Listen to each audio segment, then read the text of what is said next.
తీవ్ర ఆర్థిక రాజకీయ సంక్షోభంలో కొట్టుమిట్టాడుతున్న శ్రీలంకలో కొత్త నాయకత్వం కొలువుదీరబోతోంది. దేశ నూతన అధ్యక్షుడు ప్రధానమంత్రిని ఈవేళ ఎన్నుకోనున్నారు. అధ్యక్ష పదవి రేసులో ప్రస్తుత తాత్కాలిక అధ్యక్షుడు రనిల్ విక్రమసింఘే కంటే అధికార పార్టీ శ్రీలంక పొదుజన పెరమున బలపరిచిన దులస్ అలహపెర్మా ముందున్నట్లు తెలుస్తోంది. అధ్యక్షుడిగా అలహపెర్మాను, ప్రధానమంత్రిగా ప్రతిపక్ష నాయకుడు సాజిద్ ప్రేమదాసను ఎన్నుకోవాలని ఎస్ఎల్పీపీ మెజారిటీ సభ్యులు నిశ్చయించినట్లు పార్టీ అధ్యక్షుడు జిఎల్ పైరిస్ ప్రకటించారు.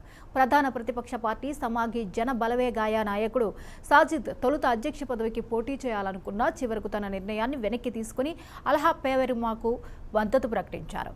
ఆయన ప్రధానిగా ఎన్నికవడం దాదాపుగా లాంఛనప్రాయని సమాచారం. దేశాన్ని దివాలా తీయించిన మాజీ అధ్యక్షుడు గోటబయ రాజపక్స ప్రజాగ్రహానికి భయపడి విదేశాలకు పారిపోవడంతో కొత్త అధ్యక్షుడి ఎన్నిక అనివార్యమైంది. వాస్తవానికి గోటబయ 2024 నవంబర్ వరకు పదవిలో ఉండాల్సి ఉంది. కాబట్టి ఆయన స్థానంలో కొత్తగా ఎన్నికయ్యే అధ్యక్షుడు ఆ గడువు వరకు పదవిలో కొనసాగుతారు. లంక పార్లమెంటు దేశాధ్యక్షుడిని నేరుగా ఎన్నుకోనుండడం గత 44 ఏళ్లలో ఇదే తొలిసారి. పార్లమెంట్లో మొత్తం 225 మంది సభ్యులున్నారు. ఇందులో ఎస్ఎల్పీపీ బలం 101గా, ఎస్జేబీ బలం 50గా ఉంది. వామపక్ష పార్టీ జనతా విముక్తి పెరుమునా నాయకుడు అనూరా కుమార దిశనాయకే కూడా అధ్యక్ష పదవికి పోటీ పడుతున్నా ఆయన గెలిచే అవకాశాలు దాదాపుగా లేవు.